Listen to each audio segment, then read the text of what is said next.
दिसंबर के चौथे दिन यानी 4 तारीख को 4/12 को भगवान दत्तात्रेय की जयंती मनाई जाएगी। दोस्तों, दत्तात्रेय देवता कौन है, इन्हें दत्तात्रेय नाम क्यों दिया गया है और इनके माता पिता कौन है, आइए जानते हैं। राधे राधे दोस्तों, मैं आज सभी को आप लोगों के लिए लाई हूँ भगवान दत्तात्रेय की जन्म कथा। बहुत से लोग ये शायद जानते भी होंगे या नहीं भी जानते होंगे, तो मैं ये कथा आप सभी के लिए लेकर आई हूँ।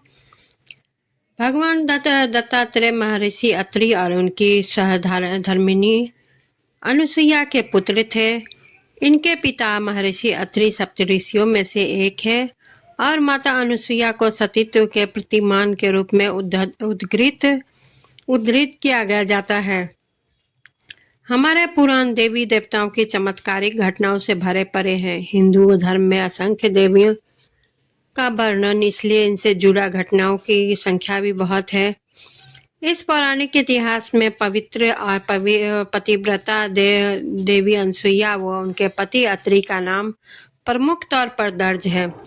एक बार की बात है कि मां अनुसुईया त्रिदेव ब्रह्मा विष्णु महेश जैसे पुत्र की प्राप्ति के लिए कड़े तप में लीन हो गई, जिससे तीनों देवों की अर्धांगिनियां सरस्वती, लक्ष्मी और पार्वती को जलन होने लगी। तीनों ने अपनी पतियों से कहा कि वे भूलोक जाएं और वहां जाकर देवी अनुसुईया की परीक्षा लें।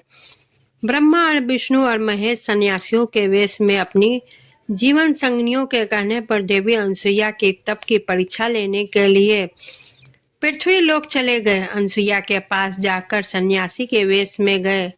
त्रिदेव ने उन्हें भिक्षा देने को कहा, लेकिन उनकी एक शर्त भी थी।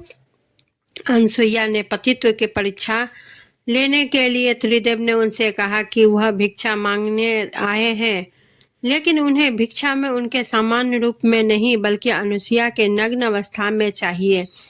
अर्थात देवी अनुसुईया उन्हें तभी भिक्षा दे पाएगी जब वह त्रिदेव के समक्ष नग्न अवस्था में उपस्थित हो। त्रिदेव की यह बात सुनकर अनुसुईया पहले तो हड़बड़ा गई, लेकिन फिर थोड़ा सा संभल कर उन्होंने मंत्र का जाप कर अभिमंत्रित जल उन तीनों पर सन्यासियों पर डाला। पानी की छींटे पड़ते ही ब्रह्मा विष्णु महेश तीनों ही शिशु रूप में बदल गए। शिशु रूप के बाद अनुसुईया ने उन्हें भिक्षा के रूप में स्तनपान करवाया। ब्रह्मा विष्णु महेश के स्वर्ग वापस ना लौटने की वजह से उनकी पत्नियां चिंतित हो गई और स्वयं देवी अनुसुईया के पास आई। सरस्वती, लक्ष्मी, पार्वती ने उनसे आग्रह किया कि वे उन्हें उनके पति सौंप दे। अनुसुईया और उनके पति ने तीनों देवियों की बात मान ली, किंतु अनुसुईया ने कहा कि त्रिदेवों ने मेरा स्तनपान किया है, इसलिए किसी न किसी रूप में मैं इन्हें पास रहना होगा। अनुसुईया के बात सुनकर त्रिदेवियों ने उनके गर्भ में से दत्तात्रेय, दुर्वासा और चंद्रमा रूपी अपने अवतारों को स्थापित कर दिया, जिनमें दत्तात्रेय तीनों देवों के अवतार थे। दत्तात्रेय का शरीर तो एक था, लेकिन उनके 3 सिर और 6 भुजाएं थी। विशेष रूप से दत्तात्रेय को विष्णु का अवतार माना जाता है। दत्तात्रेय की 6 भुजाएं और 3 शीश इसलिए है, जिसकी कथा इस प्रकार है। एक बार ब्रह्मलोक में ध्यान में लीन थे कि तभी भगवान शंकर वहां पधारे हुए ब्रह्मा का ध्यान टूटने का इंतजार करने लगे, किंतु ब्रह्मदेव ने अपने नेत्र नहीं खोले। भगवान शिव की शांति का बांध टूटने लगा। उन्होंने अपने डमरू से भी ब्रह्मदेव को जगाने का प्रयास किया, किंतु उनका ध्यान नहीं टूटा।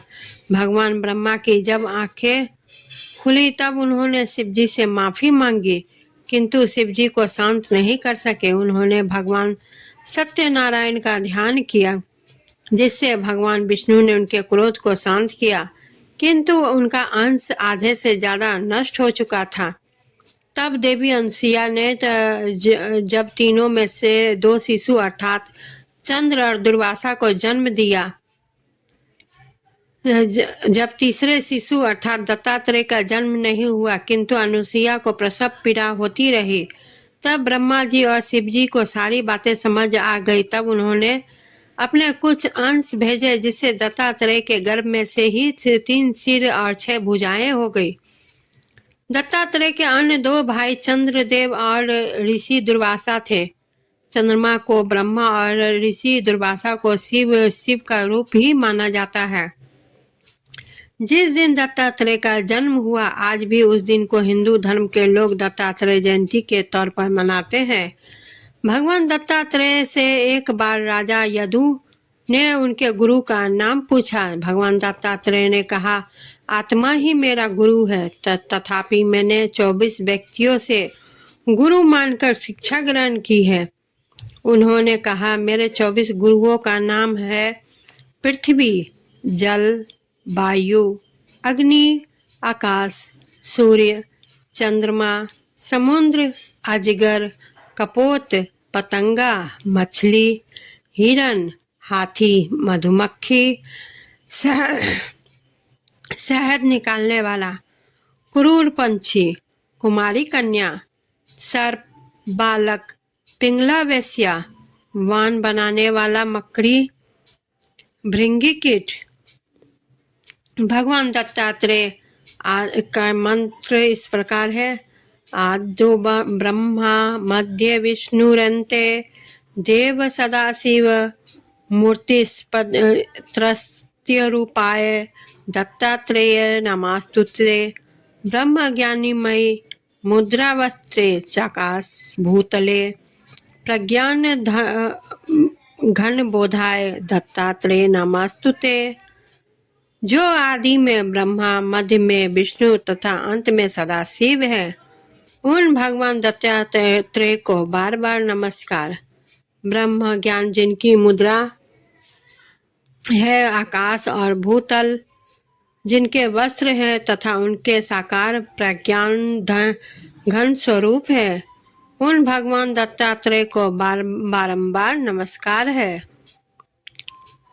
भगवान दत्तात्रेय ब्रह्मा विष्णु महेश के अवतार माने जाते हैं। भगवान शंकर का साक्षात रूप महाराज दत्तात्रेय में मिलता है और 3 ईश्वरीय शक्तियों को समाहित महाराज दत्तात्रेय की आराधना बहुत ही सफल और जल्दी से फल देने वाली है। भगवान दत्तात्रेय अजन्मा ब्रह्मचारी, अवधूत और दिगंबर रहे हैं। वे सर्वव्यापी हैं और किसी प्रकार के संकट में बहुत जल्द से है भक्त की सुध लेने वाले हैं। अगर मानसिक या कर्म से या वाणी से महाराज दत्तात्रेय की उपासना की जाए तो भक्त की कठिनाइयां से दूर हो जाती है। भगवान दत्तात्रेय दोस्तों अनसुईया और महर्षि के जो पुत्र हैं उन्हें दत्तात्रेय के नाम से जाना जाता है। जो दत्तात्रेय अपने ब्रह्मा विष्णु जो एक भिक्षा मांगने के रूप में आए और अनसुईया के जो मन में थी, जो मुझे भगवान तीनों रूप एक ही साथ या तीनों देवता मेरे पुत्र रूप में बने, तो भगवान ने उनकी इच्छा पूर्ण करने के लिए ही उनके भिक्षुक के रूप में आए और उन्हें उनकी इच्छा का पूर्ण किया। भगवान दत्तात्रेय की जयंती मार्गशीर्ष माह की पूर्णिमा को मनाई जाती है। हिंदू धर्म के अनुयायियों विशेष रूप से दत्तात्रेय उपासक द्वारा इस दिन को गहरी श्रद्धा के साथ मनाया जाता है, क्योंकि यह दिन ज्ञान, आध्यात्मिक मार्गदर्शन, अद्वैत अनुभूति के आगमन का प्रतीक है। और महाराज भगवान दत्तात्रेय ने जो उन 24 गुरुओं का नाम बताया, इसका कहने का तात्पर्य यह है दोस्तों, जो आप विशेष रूप से टीचर या किसी गुरु को जो बनाते हैं वो तो गुरु है ही। असल में अगर आप किसी एक चींटी से भी अगर आप शिक्षा पा रहे हैं, जैसे कि चींटी खुद हल्की रहती है लेकिन वो अपने वजन से भी ज़्यादा वजन के चीज़ें उठाकर अपने बिल तक लेके जाते हैं या अपने घर तक या अपने जगह तक लेके जाती है, तो उससे भी ये शिक्षा मिलती है। जो कभी ये ना कहें कि मुझसे ये काम ना होगा, कोशिश करें तो हमेशा सफलता मिलेगी। तो कहने का तात्पर्य यही है दोस्तों, जो दत्तात्रेय का कहने का है, जो आप किसी को भी आप ये ना समझे जो छोटा है ये मेरा मुझे क्या देगा। आप हर एक चीज से, हर एक बच्चे से भी आप ज्ञान पा सकते हैं। बड़ों से तो ज्ञान पाना ही है क्योंकि वो अनुभवी है, लेकिन कभी कभी बच्चे के मुंह से भी एक ऐसा शब्द निकल जाता है जो आपको सोचने पर मजबूर करता है। तो मतलब इसका अर्थ है जो आप का वो बालक है, वो बालक भी आपका गुरु बन सकता है। जो क्योंकि वो अभी वर्तमान में जिस तरह से व्यवहार, जिस तरह का चाल ढाल है वो अर्जित कर चुका है, और आप पुराने जमाने के या पर 10 साल पीछे के ज्ञान अर्जित, तो इसलिए इसमें जो अभाव रहेगा वो भाव पूरा एक समान हो जाएगा अगर उनके साथ चले तो दत्तात्रेय की यह कथा आप लोगों को कैसी लगी कमेंट जरूर करें, लाइक शेयर जरूर करें और चैनल का सब्सक्राइब करना बिल्कुल ना भूलें दोस्तों। नोटिफिकेशन बेल का दबाना ज़रूरी है क्योंकि कोई भी न्यू वीडियो अगर आए तो आपको नोटिफिकेशन पहुंच जाए। इसी के साथ विदा लेती हूँ, धन्यवाद।